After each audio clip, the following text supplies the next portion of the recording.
Sobat BMKG, apakah kalian tahu bencana hidrometeorologi? Dan bagaimana dengan dampaknya untuk lingkungan di sekitar kita? Lalu, wilayah mana saja di Merauke yang rentan terhadap potensi bencana hidrometeorologi? Bersama saya Yunita, mari kita simak penjelasannya berikut ini.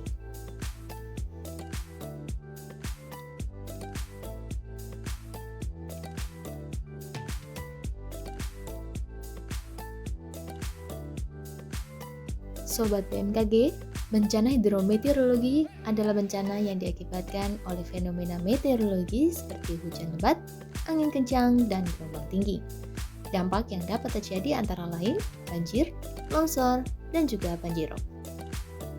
Fenomena ini paling sering terjadi pada musim hujan dan juga pada masa transisi atau peralihan.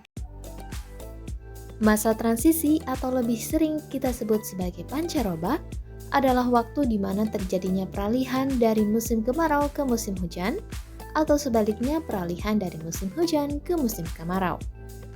Masa pancaroba di wilayah Merauke ini terjadi pada bulan Oktober hingga November, dan pada bulan Maret hingga April.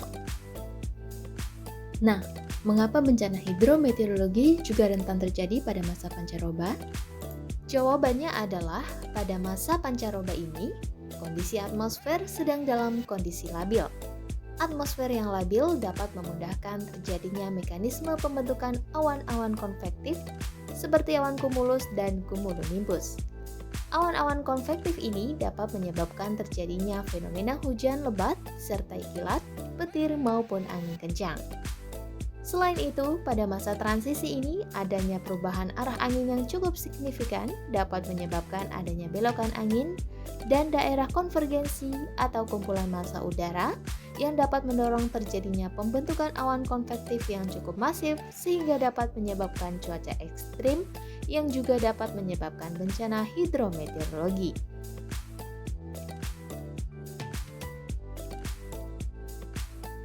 Lalu, bagaimana dengan potensi bencana hidrometeorologi yang dapat terjadi di Merauke?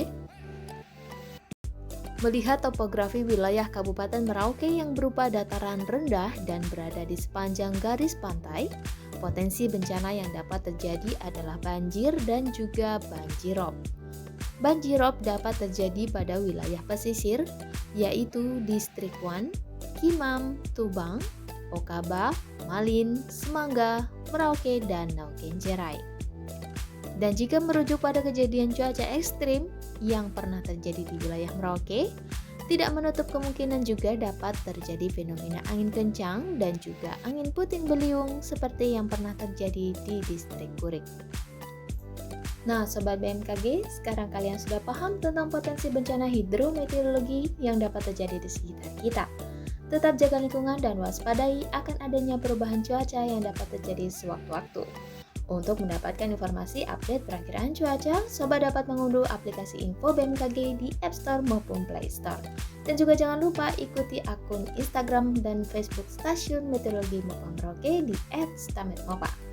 Terima kasih sudah menonton video ini. Mari kenali cuaca dan lingkungan agar terhindar dari ancaman bencana hidrometeorologi. Saya Yunita mohon undur diri dan sampai jumpa.